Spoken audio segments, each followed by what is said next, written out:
Welcome to my channel. আমার চ্যানেলে আপনাদের স্বাগতম। আজকে আমি পালং শাক দিয়ে রুই মাছ রান্না করছি, আর এই রেসিপি নিয়েই আপনাদের সামনে আসছি। এই রেসিপি বানানোর জন্য এখানে আমি মাছগুলো কেটে ধুয়ে নিয়েছি। এবার লবণ হলুদ মেখে নেব। এখন প্যান বসিয়েছি। প্যানে ছোট এক বাটি সরিষার তেল দিলাম। তেল গরম হয়েছে। এবার আমি মাছগুলো ছেড়ে দিচ্ছি।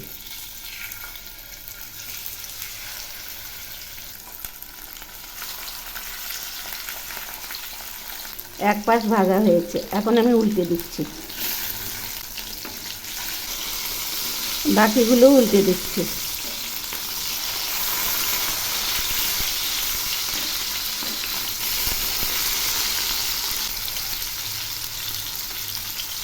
মাছ ভাজা হয়ে গেছে, এখন নামিয়ে নিচ্ছি। এই মাছগুলো আমি একটু হালকা করেই ভেজে নেব। এই যে দেখুন, সব মাছগুলো নামিয়ে নিচ্ছি।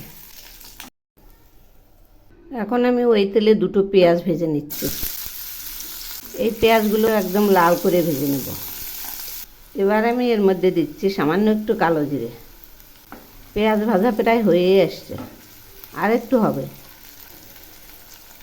এখন আমি এর মধ্যে দিচ্ছি কয়েকটা পালং পাতা বাটা। এগুলি একটু নেড়ে দিচ্ছি। আর সেই সঙ্গে দিচ্ছি 7-8টা কাজু বাদাম বাটা। এবার আমি দিচ্ছি ছোট এক বাটি নারকেল বাটা।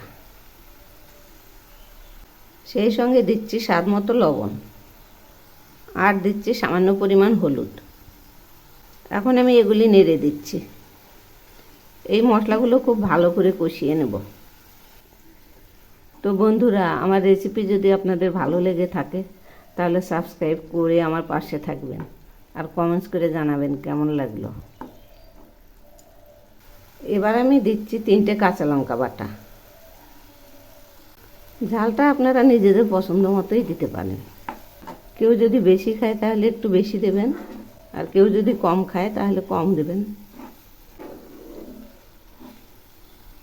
এবার আমি দিচ্ছি 2 চামচ ফেটিয়ে নেওয়া টক দই, আর দিচ্ছি 2 চামচ টমেটো পেস্ট। এই মশলাগুলোর সঙ্গে এগুলিও একটু কষিয়ে নেব। দেখুন, এই মশলাগুলো থেকে তেল ছেড়েছে, কষানো প্রায় হয়ে এসছে। এবার আমি দিচ্ছি মশলার বাটি ধোয়া জল, একটু নেড়ে দিচ্ছি।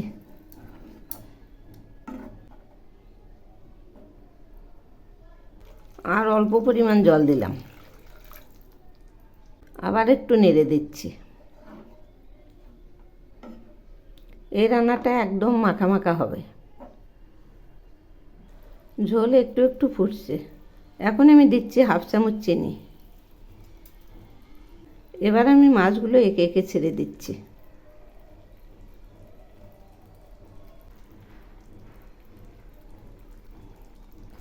একটু নেড়ে দিচ্ছি।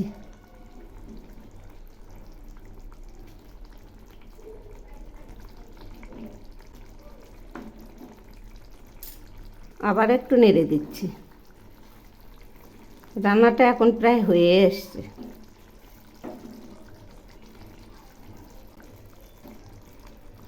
মাছগুলো এখন ধীরে ধীরে উল্টে দিচ্ছি।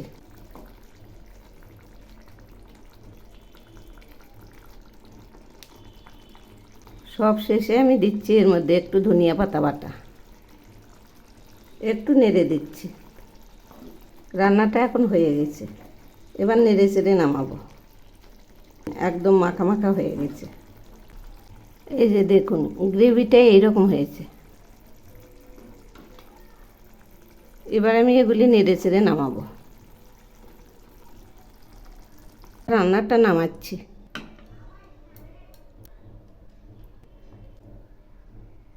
এই যে রান্নাটা নামিয়েছি, দেখুন না কত সুন্দর হয়েছে।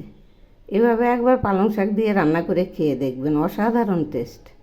একবার খেলে ভুলতেই পারবেন না, এত টেস্টি।